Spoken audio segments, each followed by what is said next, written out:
آج کی ویڈیو میں سیکھنے کے عمل کی وضاحت کروں گا، جس میں میں سیکھنے کے قوانین اور وہ علوم جو ہمیں ضرور سیکھنے چاہیے اس کی وضاحت کروں گا۔ انسان کی تو فطرت میں ہی سیکھنے کا عمل شامل ہے، اور بعض اوقات وہ ضرورت کے تحت سیکھنے میں لگا رہتا ہے، اور ہر انسان پیدائش سے موت تک کچھ نہ کچھ سیکھنے میں مصروف رہتا ہے۔ ہمارے سیکھنے کا تعلق ہمارے ارد گرد کے ماحول سے ہوتا ہے، جس سے ہم بہت ساری چیزیں سیکھ لیتے ہیں، یا پھر اس کے علاوہ ہماری تربیت سے بھی ہو سکتا ہے، یعنی کہ والدین سے سیکھی ہوئی چیز یا کسی خاص ادارے میں ہمیں خاص تربیت دی جاتی ہے تو ہم وہاں سے بہت سی چیزیں سیکھ لیتے ہیں، یا پھر انسان اپنے مشاہدات اور اپنی زندگی کے واقعات اور تجربات سے سیکھتا رہتا ہے۔ اس کے علاوہ کتابوں سے بھی انسان سیکھتا ہے۔ یہ ساری چیزیں اور اس کے علاوہ بہت سی اور بھی چیزیں ہیں جو انسان کو بہت کچھ سکھاتی ہیں۔ کچھ چیزیں ایسی ہیں جو انسان کو سکھانے کی ضرورت نہیں پڑتی، بلکہ وہ فطری طور پر انسان میں پائی جاتی ہیں۔ جیسے چھوٹا بچہ پیدائش کے وقت روتا ہے تو وہ اسے سکھایا نہیں جاتا، یا وہ دودھ پیتا ہے تو وہ اسے سکھایا نہیں جاتا، بلکہ اس کی فطرت میں شامل ہوتا ہے۔ اور جو چیز انسان کی فطرت میں شامل ہو اسے جبلت کہا جاتا ہے۔ انگریزی میں اس کے لیے انسٹنکٹ کا لفظ استعمال ہوتا ہے۔ ابتدائی طور پر انسان کے سیکھنے کا تعلق اس کے گھر کے ماحول یا اس کے ارد گرد کے ماحول سے ہوتا ہے کہ وہ وہاں سے کیا کچھ سیکھ رہا ہے۔ پھر وقت گزرنے کے ساتھ ساتھ انسان معاشرے سے سیکھتا رہتا ہے، جو اپنے مشاہدات کی بنا پر یا اپنے ساتھ ہونے والے واقعات کی صورت میں سیکھتا رہتا ہے، یا پھر وہ کسی فن کی صورت میں سیکھتا رہتا ہے، یا کسی ادارے کی دی گئی تعلیمات کے مطابق سیکھتا رہتا ہے، یا انسان اپنے خواص ہمسا سے 5 سینسز سے جو ارد گرد کی چیزیں ہیں ان کو محسوس کر کے اس سے سیکھتا رہتا ہے۔ ہمیں دی گئی تعلیمات یا کسی فن کا اپنانا جو ہمارے نظریات، خیالات، جذبات، تصورات اور ہمارے فن میں بہتری یا تبدیلی لائے تو اسے سیکھنے کا عمل کہا جاتا ہے۔ سیکھنے سے انسان میں 3 قسم کی تبدیلیاں آتی ہیں، جن میں پہلے نمبر پر ذہنی تبدیلی ہے۔ سیکھنے سے انسان کے ذہن میں تبدیلی آتی ہے کہ وہ جتنا زیادہ سیکھتا ہے اتنا ہی زیادہ ذہین ہوتا ہے، کیونکہ ہمارا دماغ نیورون پہ کام کرتا ہے۔ جب ہم مختلف قسم کی چیزیں سیکھتے ہیں، مختلف قسم کی ایکٹیویٹیز کرتے ہیں تو وہ ہمارا دماغ زیادہ سے زیادہ نیورون پیدا کرتا ہے، اور یہی نیورون ہمارے ذہین ہونے کی بنیاد ہوتی ہے۔ اور اس کے علاوہ سیکھنے سے انسان مضبوط نظریات اور کسی بھی چیز پر وزنی دلائل دینے کے قابل بن جاتا ہے۔ سیکھنے سے کن ذہن انسان کا ذہن بھی کھلنا شروع ہو جاتا ہے۔ تنگ نظری یا تنگ ذہنی سے انسان وسعت نظری یا وسعت ذہنی کی طرف کا سفر طے کرتا ہے، یعنی کہ انسان نیرو مائنڈ سے براڈ مائنڈڈ ہو جاتا ہے، اور اس کا تعلق انسان کے سیکھنے سے ہے کہ انسان کتنا سیکھتا رہتا ہے۔ تعلیم کا اثر ہماری فزیولوجی پر بھی ہوتا ہے، یہ دوسرے نمبر پر ہے۔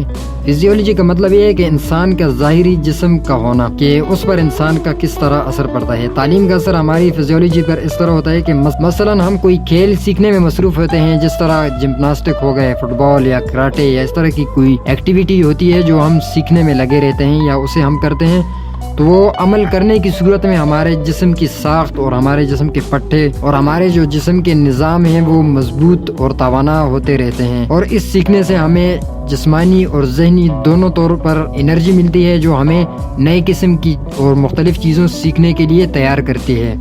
اور تیسرے نمبر پر ہے سائیکولوجیکل چینجز، یعنی کہ انسان کا نفسیاتی طور پر تبدیلی۔ سیکھنے سے انسان کی نفسیاتی طور پر بھی تبدیلیاں ہوتی ہیں۔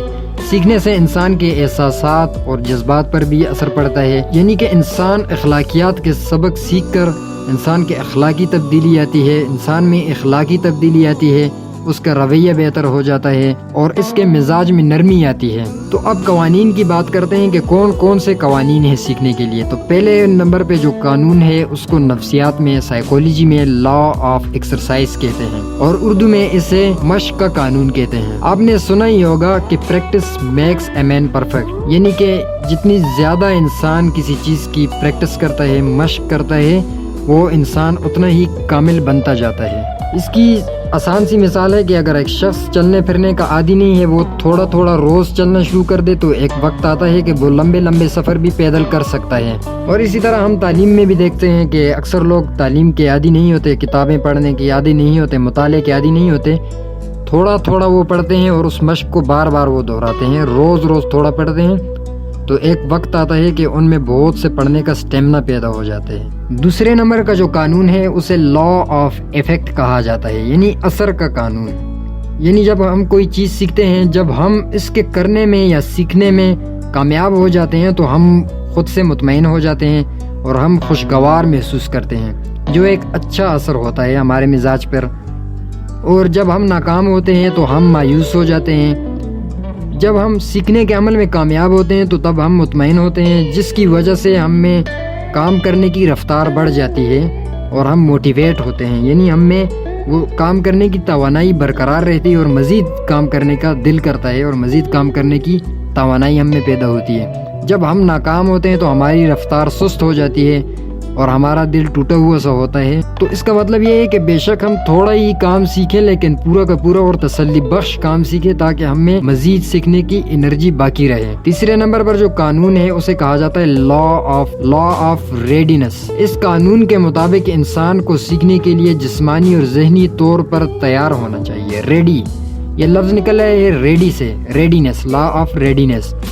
اور جب کوئی بھی انسان ذہنی طور پر اور جسمانی طور پر کسی کام کرنے کے لیے تیار ہوتا ہے تو اس کام کے سیکھنے کا عمل تیز ہوتا ہے اور سیکھنے کے لیے موٹیویٹ ہوتا ہے۔ اور ذہنی طور پر تیاری کے لیے انسان کو موٹیویشن کی ضرورت ہے کہ انسان کس طرح ذہنی طور پر تیار ہوتا ہے، تو اس کے لیے انشاءاللہ ایک تفصیلی ویڈیو میں بناؤں گا آگے، تو موٹیویشن کی بھی وضاحت کروں گا۔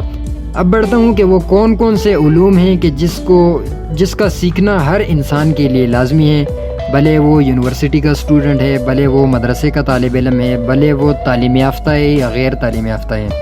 یعنی کہ یہ وہ ضروریات ہیں کہ جو ہر انسان کو آنی چاہیے، ہر عام اور خاص شخص کو ان تعلیمات کی بہت ضرورت ہے۔ تو پہلے نمبر پہ قرآنی تعلیمات، یعنی کہ انسان کو قرآنی تعلیمات کا پتہ ہونا چاہیے، کم از کم اس کو چند ضروری صورتوں کا ترجمہ آنا چاہیے اور ان کی تفسیر کا پتہ ہونا چاہیے۔ انسان کو یہ پتہ ہونا چاہیے کہ اللہ تعالیٰ نے وہ کون سی قسمیں کھائی ہیں کہ جو انسان کو دنیا اور آخرت میں کامیابی کا سبب بنتی ہیں، جیسے کہ سورہ مومنون میں اللہ تعالیٰ نے قسمیں کھائی ہیں کامیابی انسان کے کامیاب ہونے کے لیے۔ تو اس طرح مختلف صورتوں میں اللہ تعالیٰ نے چند چیزوں کی قسمیں کھائی ہیں کامیاب ہونے کے لیے، جس پر میں مستقبل میں انشاءاللہ ایک نئی سیریز کا آغاز کروں گا تفسیر قرآن کے نام سے، جو آپ کی قرآن کی تفسیر اور ترجمے کی ضرورت پوری کرے گی۔ دوسرے نمبر پر سیاسی علوم ہیں کہ دنیا میں کیا کچھ ہو رہا ہے، کیوں ہو رہا ہے، اور اس کے ہماری زندگی پر اور ہمارے ملک پر کیا کیا اثرات ہونے والے ہیں، اور دنیا میں سیاسی تبدیلیاں کیا ہیں، مختلف قسم کے جو نظریات ہیں جیسے ماڈرنزم ہے، سیکولرزم ہے، فیمینزم ہے، مختلف یہ جو تنظیمیں اٹھ رہی ہیں پوری دنیا میں، ان کے بنیادی مقاصد کا، ان کی تاریخ کا تھوڑا بہت پتہ ہونا چاہیے۔ تو انشاءاللہ اس پر بھی میں ایک الگ سیریز کا آغاز کروں گا، جس میں مکمل آپ کو گائیڈنس دوں گا پولیٹیکل چینجز، یعنی کہ دنیا میں کیا کیا سیاسی تبدیلی آ رہی ہیں، اس کی بنیاد سے لے کر آخر تک انشاءاللہ اس سیریز میں بیان کروں گا۔ پھر اس کے بعد تیسرے نمبر پہ آتا ہے میڈیکل کا علم ہمارے پاس ہونا چاہیے، یعنی کہ ہمارے پاس اتنا علم ہونا چاہیے کہ ہمیں پتہ ہو کہ ہم نے کس وقت پہ کیا کھانا ہے، کس وقت پہ کیا نہیں کھانا، کس چیز کو کیسے کھانا چاہیے اور کس چیز کے کیا اثرات ہوتے ہیں۔ چند بنیادی علوم کا، میڈیکل کی چند بنیادی چیزوں کا ہمیں پتہ ہونا بہت ہی ضروری ہے۔ یہ وہ بنیادی علوم ہیں کہ جو ہر انسان کی بنیادی ضرورت ہے اور اسے ضرور پتہ ہونا چاہیے۔ تو انشاءاللہ اگلی ویڈیو میں ہاؤ ٹو امپروو لرننگ، یعنی کہ اپنے سیکھنے کے عمل کو کس طرح بہترین بنایا جائے، بہتر بنایا جائے، اور اپنے آپ کو سیکھنے میں کیسے بہتر بنایا جائے، اس پر انشاءاللہ میں اگلی ویڈیو میں وضاحت کروں گا۔ تو اب کے لیے اللہ حافظ۔